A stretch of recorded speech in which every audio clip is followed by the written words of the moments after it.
You guys are experts in the game, so I don't have to do a lot of the preamble with you. But we're basically picking things up here right where we ended update 13, which is, of course, with this view into the Underdark, the Demon Web, and to Lolth's lair.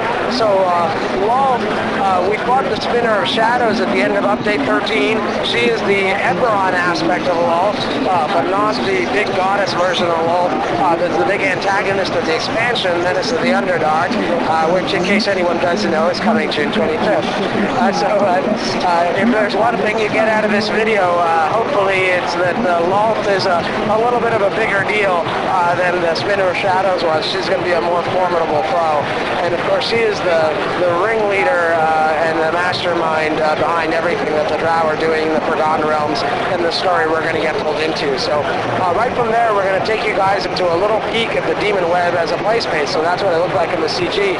But this is what it's going to look like a little closer to it in the play space.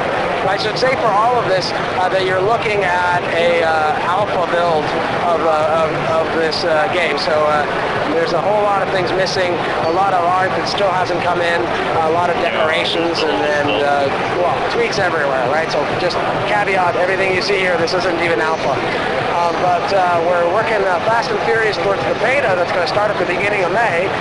So there is quite a lot of things that you'll see coming together. So here's a priestess of Lolth. She's one of the new types of Drow enemies that we're going to fight. The Drow are a matriarchal society, which basically says you should fear the women more.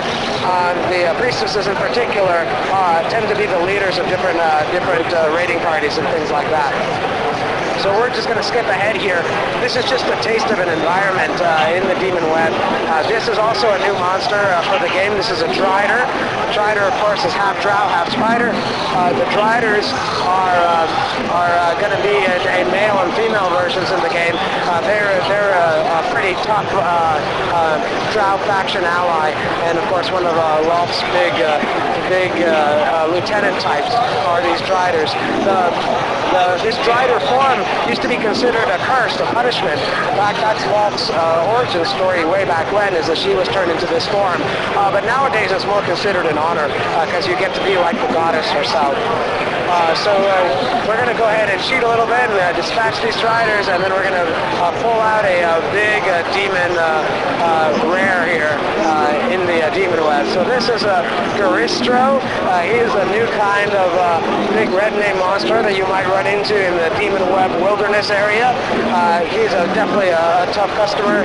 He's a big demonic minotaur, of course, as you can see, which is pretty cool. So we're definitely not equipped with our little 20th level druid here to try and handle him. So we're going to scoot ahead and jump all the way to Evening Star. So real quick, talking about how we get here, the way that the world is connected is very specific and important. In Update 13, we were in Kyber, which is the underworld of Eberron, right?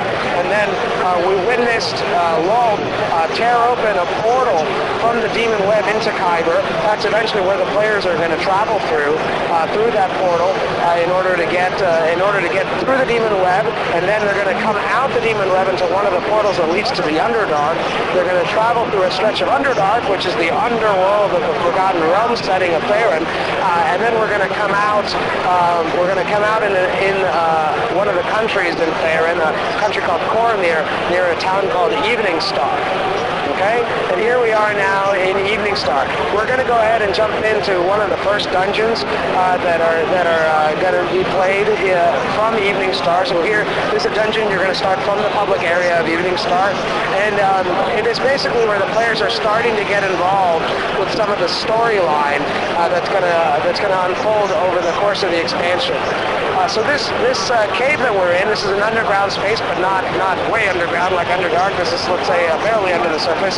This cave belongs to some forest hags. These three here are currently disguised as villagers, but once they take note of us, they will reveal themselves, and they're much nastier looking forest hags who we have to deal with. These are some of the types of creatures that you're going to fight around the forest here in Evening Star, and in this case underneath the town of Evening Star. Nature is a big theme of what we're doing in this expansion as well. The forest creatures, all the nature-allied creatures like the hags and the dryads, who are new monsters that are going to be in the game, are all part of the story. Nature's pretty angry right now in some ways because the drow raiding parties that are coming out of the Underdark they're the scorched earth type, right? I mean, they're burning down everything. They're pretty ruthless, and this is angering the nature spirits in the forest as well. Of course, when we're there, they can't tell whether we're friend or foe, so they might attack us too. There are also forest critters, which are a new thing for us, you know, like deer or frogs, or some that may be hostile to you, like bears or wolves or even dire bears and things like that, that are new creatures that you're going to encounter. This here is an example of a monster that you'll also see in different places in the expansion. Of course, DDOCast folks, you guys keep up to date with everything that we do, so you know we will have seen the mimic before last year in some of the updates, but this will be something that we want to throw at players in different places in the expansion, right? Just little surprises, little bits of randomness that don't always play the same thing. The mimic is a great way to do that. You think you're opening a chest and then you get this cool little fight. So we're going to go back here to Evening Star, and we're going to walk through here a little bit. Again, this is an alpha version of the town, so there's NPCs and decoration and things like that are missing. But even so, as we go through here, you can see some of the technology upgrades that have come in. Little things like the grass moving when we walk through it is an example of a new shader. We have lots of big engine upgrades. A lot of them are behind the scenes sort of stuff. Not everything is sort of just to get new flashy effects in front of you. A lot of it is for performance and stability. You guys know as well, because you're tight with our community. People are always asking about lag and performance and things like that. What are we doing? There's major upgrades underway.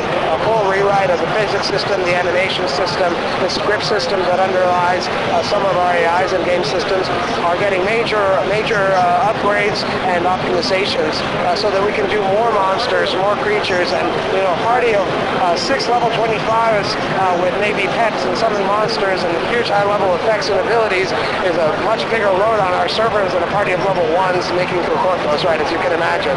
But they just bring a lot more stuff that they're doing and a lot more other creatures. And of course we got our cosmetic pets in there, the creature companions, and other things like that. Here we are now inside the King's Forest. The King's Forest is one of the first wilderness areas that you're going to do. This is the first wilderness area, I should say, in the expansion pack. It is a wilderness area that you're going to be able to start playing around level 19 or 20. And then, before you go into the Underdark, you'll want to be in your epic levels beyond level 20 for sure. But the beginning part of the expansion, you don't necessarily have to be level 20 for. What you can see in this wilderness area too is, again, some of the technology upgrades. We have all new trees and other environmental rendering technologies that have been upgraded. This again still isn't complete. The leaves are going to animate and things like that, but already you can see a richness to the vegetation and the environment beyond anything you've seen in DDO today. And that's really what it's all about, is about making the world really feel rich. The forest, this is all just different parts of the forest environment. You can see there's a lot of different biomes, a lot of different types of forest. Some have an older forest that might have more gnarly trees. Some of it is more highlands. There's a part of the forest that's been ravaged by the drow and partially burned down and things like that. All part of telling the story. And so, you guys are used to, we do these big major updates about 5 or 6 times a year. That's about what we can do with the usual live team. We've gotten a big expanded team to do Menace of the Underdark. We've grown the team size more than 50%, and we're planning to release basically 3 adventure packs, something the size of 3 large adventure packs that we might release through the year. Will all be coming out together. All these adventure packs, oh, the froggy. There's there's critters here. We're also having a little bit of the druid abilities. Here we are as a wolf wandering around, swimming through the parts of the forest here near the wetlands. This river actually has a current. You can actually float around in the river for a little bit and get taken for a bit of a ride. But this really shows off again. If you've got a DX11 gaming rig, we got all kinds of advanced shaders and effects, ripples in the water and things like that. And then, we're only barely updating the min specs for the